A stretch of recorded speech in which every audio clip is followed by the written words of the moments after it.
आज की कहानी काफ़ी महत्वपूर्ण है। यह कहानी को अगर आप समझ गए तो सच में रूपांतर हो सकता है। मैं आपको विश्वास दिलाना चाहता हूँ कि अगर आप इस कहानी को शांत होकर सुनते हो तो आप समझ जाओगे कि असल ज़िंदगी में जो समस्या है वो क्या है। कहानी शुरू करते हैं। तथागत गौतम बुद्ध और उनके शिष्य प्रतिदिन भिक्षाटन के लिए एक गांव से दूसरी गांव चलते हुए जाते थे। रास्ते में उन्हें अनेक व्यक्ति मिलते जो उनसे अपने प्रश्न पूछते और तथागत गौतम बुद्ध उनके प्रश्नों के उत्तर देते। ऐसे ही एक दिन मगध के राज्य से होके तथागत गौतम बुद्ध और उनके शिष्य चलते जा रहे थे।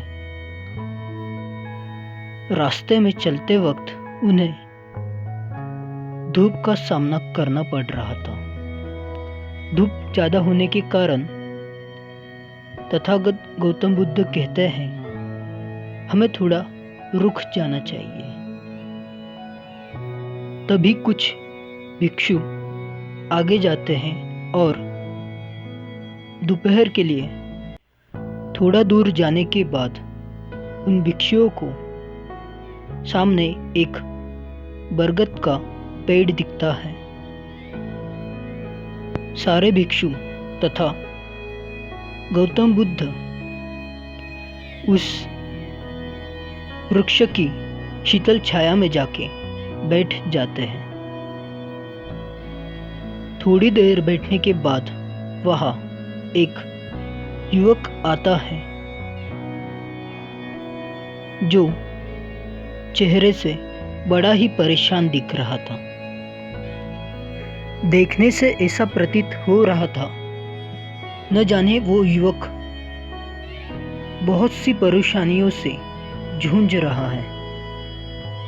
तथागत गौतम बुद्ध को उसने पेड़ के नीचे अपने भिक्षुओं के साथ देखा और वह दौड़कर तथागत गौतम बुद्ध के पास आ जाता है।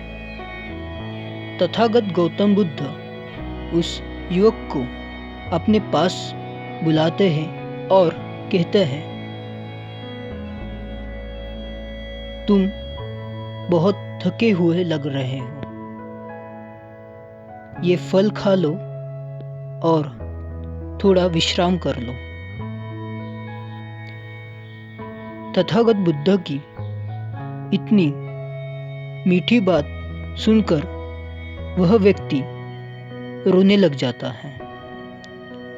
वह बुद्ध से कहता है, बुद्ध, मेरे जीवन में बहुत सारी परेशानियां हैं। एक परेशानी खत्म होती नहीं कि दूसरी सामने आ जाती है। मैं क्या करूं बुद्ध? मैं हमेशा तनाव में रहता हूं।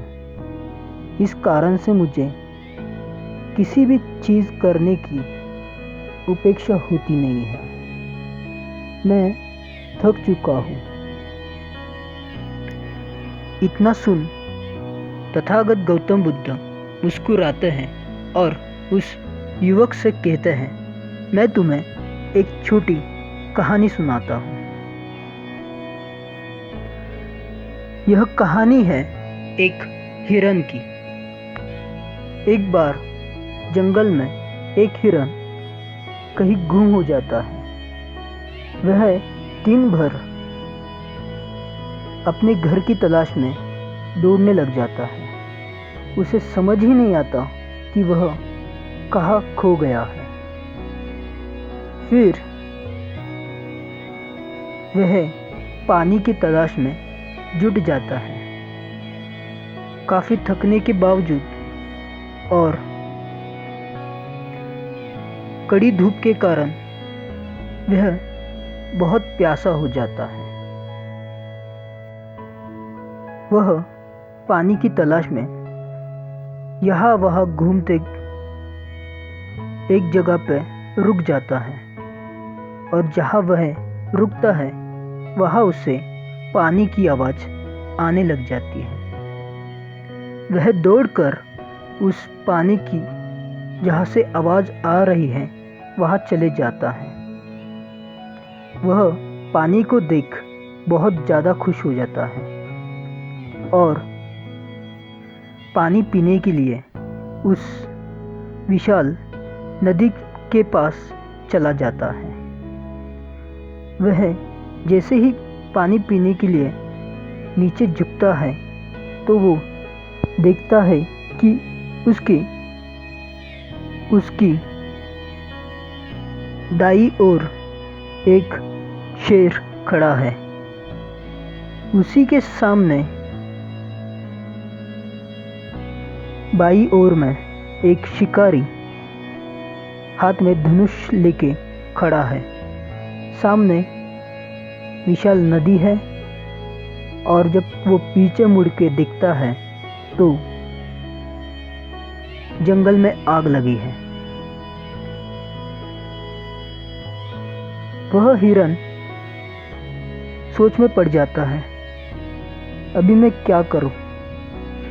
एक ओर शेर है, दूसरी ओर शिकारी है, पीछे आग लगी है और सामने ये विशाल नदी है।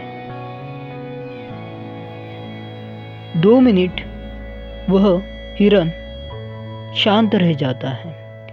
वो सोचता है, अरे मैं तो पानी ही पीने आया था, वैसे ही घर का पता भूल गया था। ना अभी मेरे मित्र हैं, ना कोई मुझे जानने वाला। यदि मेरे नसीब में मरना ही लिखा है तो मैं पानी पी के ही मरता हूँ। और यह सोच के वह हिरन पानी पीने के लिए अपनी गर्दन नदी में डालता है। जैसे ही हिरन पानी में मुंह डाल देता है तब आकाश में काले बादल आ जाते हैं और भारी वर्षा होने लग जाती है। वर्षा होने के कारण जो उसके पीछे जंगल में आग लगी थी वह समाप्त हो जाती है। पानी होने के कारण शिकारी का निशाना चूक जाता है और वह शेर के बाजू से निकल जाता है। शेर शिकारी को निशाना करते हुए देख वह उस शिकारी के पीछे लग जाता है और वह हिरन पानी पी के अपने घर की खोज में निकल जाता है। इतना कह के तथागत गौतम बुद्ध रुक जाते हैं। बुद्ध उस युवक से पूछते हैं, तुम्हें कुछ समझ में आ रहा है मैं क्या कहना चाहता हूँ? उस पर वह युवक कहता है, बुद्ध आप ही हमें बताएं। बुद्ध कहते हैं, कोई भी चीज़ हमेशा के लिए नहीं रहती। वैसे ही तुम्हारी समस्या, तुम्हारी खुशी ये हमेशा आपके साथ नहीं रहेगी। मुश्किलें सभी के जीवन में आती है।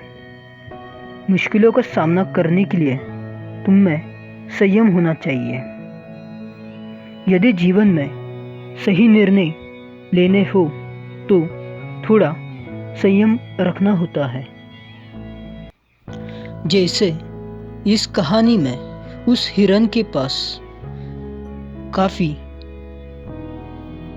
विकल्प थे। जैसे वह यहाँ वहाँ दौड़ सकती थी, जान बचाने के लिए नदी में छलांग मार सकती थी, लेकिन उस हिरन ने सोचा, नहीं, मुझे यहाँ बस पानी पीना था, तो उसने वही किया।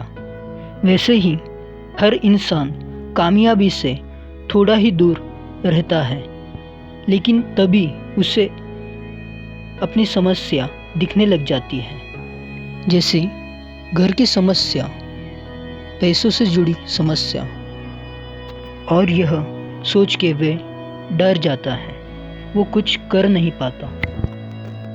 लेकिन सफलता यदि चाहिए तो अपना काम निश्चित रूप से करते रहो। बुद्ध की यह बात वह व्यक्ति तो समझ गया, क्या आप समझें?